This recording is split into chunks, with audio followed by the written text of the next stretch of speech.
Hoje, na série de entrevistas com lideranças políticas, Paulo Alceu conversa com o ex-deputado federal Décio Lima, do PT. Entre os assuntos, a economia catarinense, as eleições de 2022 e como ele administraria o governo do estado diante da crise provocada pela pandemia. Pois bem, eu vou começar então a entrevista aqui, direto da redação integrada do Grupo ND, com o deputado Décio Lima, e já lhe perguntando diretamente, deputado, o senhor disputou as eleições para o governo do estado, e caso o senhor chegasse no governo, qual o trabalho que o senhor executaria no enfrentamento da Covid-19, diferente do que está sendo aplicado atualmente? Paulo Alceu, rigorosamente cumprir os protocolos determinados pela Organização Mundial de Saúde desde os primeiros momentos. Fazer as testagens já no começo, em massa, para que a gente pudesse fazer os isolamentos daqueles que foram contaminados aqui em Santa Catarina. Eu acredito que nós perdemos muito tempo num debate que não tem sentido, nessa dicotomia entre a vida e a economia. Ora, a economia depende da vida. Em relação à economia, o senhor acha que o lockdown, que é para proteger a saúde, poderia prejudicar a economia? Acho que não. Eu acho que ele feito com a clareza daquilo que ficou estabelecido pela Organização Mundial da Saúde, nos casos específicos, nós não poderíamos apenas aplicar o lockdown como, digamos, um princípio, sem que ali tivesse as condições objetivas para que fosse necessária a aplicação do lockdown. Deputado, o senhor seria um governo do PT, o senhor seria um governo de oposição ao governo federal. Que tipo de relação que o senhor teria com o governo federal de Jair Bolsonaro durante a pandemia?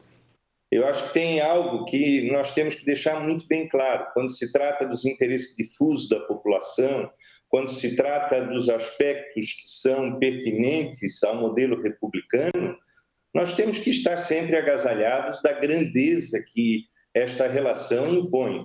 Eu não tenho nenhum receio de fazer ou realizar um governo em Santa Catarina, ou mesmo na moldagem que eu realizei, o governo de Blumenau, e ter uma relação de adversidade do ponto de vista das ideias.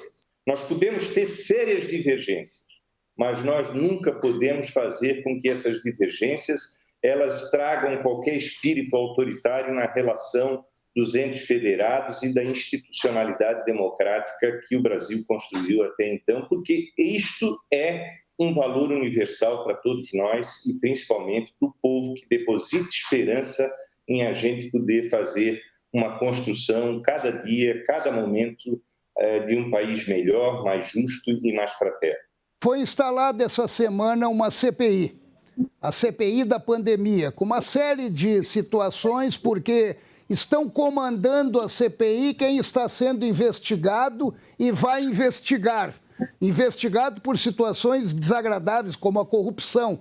O senhor acredita que essa CPI deveria estar iniciando um trabalho agora ou poderia ser adiado para um outro momento, não um momento tão delicado da pandemia?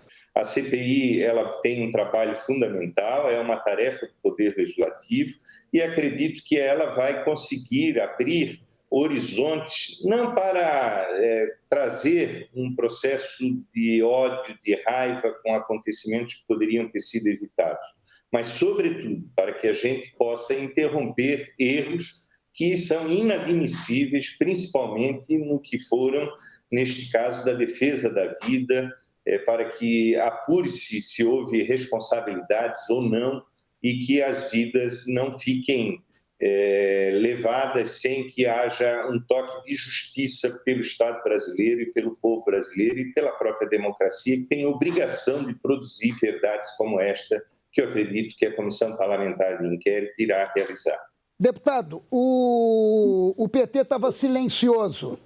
O STF ressuscitou o PT inocentando o ex-presidente Luiz Inácio Vítima da Silva, que virou Luiz Inácio Inocente da Silva.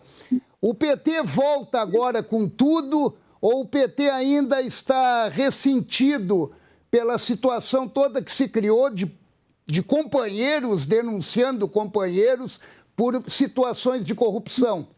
Nós não podemos generalizar, né? Esse processo criminalizador que o PT sofreu também mostrou claramente a nossa resiliência. Fosse outro partido, teria abduzido da vida pública, teria sumido. O PT mostrou que é uma causa.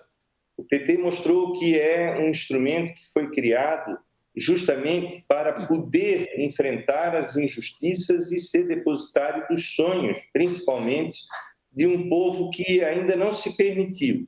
O que o senhor vislumbra para uma Santa Catarina pós-pandemia? Eu acho que Santa Catarina tem que estar atenta para algumas questões que são graves do ponto de vista estrutural. Uma delas é o processo de desonerações fiscais que ocorreu nesse estado e que ninguém ainda resolveu isso. Esse ano de 2021, 6 bilhões e 300 milhões serão retirados da arrecadação municipal sem que haja a garantia de que este processo de generosidade fiscal induza o desenvolvimento econômico, crie empregos e possa oferecer uma condição muito melhor para o nosso estado. Então, acho que esse é um debate que não pode mais ficar escondido ao longo da história de Santa Catarina. O que eu acredito é que nós temos que ter uma visão clara de Estado social, uma visão de proteção. Nós não podemos assistir uma agricultura familiar que reúne 1 milhão de catarinenses e seja tocada apenas por uma política pública de R$500 mil por ano, que é o que está colocado no orçamento, por exemplo, deste ano, para fomentar esta atividade que reúne 1 milhão de catarinenses. Mas nós precisamos ter, de forma efetiva, um governo que lidere os processos econômicos do povo catarinense e, com isso, tutele, sobretudo, políticas públicas num Estado social. 2022 está chegando, está aí. E o senhor vai tentar mais uma vez o governo do Estado, vai disputar um cargo eletivo? Olha, Paulo, você sabe que ninguém se lança candidato por si só, né? Seria uma condição, digamos, errada na vida pública. Mas há um desejo? Eu quero dizer para você que eu sou uma pessoa de causa e tenho a felicidade de dizer para você, nesse momento, de que tenho uma certeza. Eu vou estar lutando até a vida me permitir. E eu quero aqui também comunicar que o meu partido terminou um planejamento estratégico recentemente e, mais uma vez, fez um apelo para que eu protagonizasse o processo da política de Santa Catarina em 2022. Entretanto, eu penso que o momento é muito delicado da história de Santa Catarina e do Brasil. Eu acredito que nós temos que, sobretudo, termos um espírito de grandeza para salvar Santa Catarina. Você sabe dos acontecimentos que fomos aqui palco, com esses processos de impeachment e de divergência entre aqueles que ganharam as eleições. Portanto, nós temos que cuidar de Santa Catarina, cuidar da democracia, e eu vou primar muito para que tenhamos uma política de aliança que possa ser consistente para recuperar o Brasil e para protagonizar um processo efetivo de disputa de poder em Santa Catarina. Deputado, eu agradeço muito a sua participação aqui no ND Notícias. Fica o meu abraço, transmita o meu abraço à deputada Ana Paula e até breve. Ela está mandando um abraço para você, Paulo, você também. Obrigado. Muito obrigado. E a gente está voltando para os estúdios com a Ildiane.